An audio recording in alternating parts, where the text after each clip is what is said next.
આજે તો ફોલોવર્સ મળી ગયા ને થયું કાક આવું. જય રામાપીર અને જય દ્વારકાધીશ મિત્રો. કાચબા જેવું મોઢું ઊંચું નીચું કરીને કરી દીધું આજનો મિની લોક શરૂ. हाँ ये कर लो पहले. હવે જવાનું તો આજે આપણે બહાર ગામ એટલે સોંપડી દીધું સસ્તું અંતર. હવે બહાર ગામ જવાનું હોય અને કરિયાવર હારે ન આવે એવું તો બને નહીં પાછું.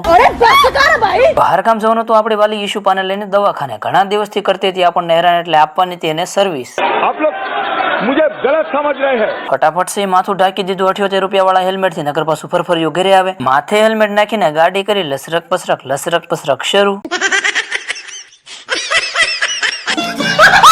પછી તો હું 1500 ની સ્પીડે ભૂરખિયા તાજપર રામપર અને લાઠીને ક્રોસ કરીને પહોંચી ગયા જીજુના ગેરેજ ટોડા. હવે ખોટી ફાકા પહોંચદારી નથી કરવી ને તમને કરાવી દો ગેરેજની મુલાકાત. અહીંયા તમને તમામ ગાડીઓની સર્વિસ તથા રિપેરિંગ કરી આપવામાં આવશે. અને હજી જેવું મારા બેનના ઘરે પહોંચ્યું ત્યાં તો મારા ભાણિયા ભેગા થઈ ગયા અને મને આપી દીધી એક નાનકડી સરપ્રાઈઝ. હવે સરપ્રાઈઝમાં બીજું કઈ નહોતું. ભેંસને ત્યાં પાડાએ મહેમાન ગતિ કરી હતી ને આપણે પાડાને કરવાનો હતો વાયરલ. હજી તો પાડાનું મોઢું પકડ્યું ત્યાં તો પાડો ખીજાણો મને. घर भेगू थाने. ગેરેજ ઈશુપાને પાર્ક કરીને જીજુએ હંધાઈ પેરપાટ નું ખાકીને નાખ્યા ને બોલાવી ધીમી ધીમી બાકાજી કી.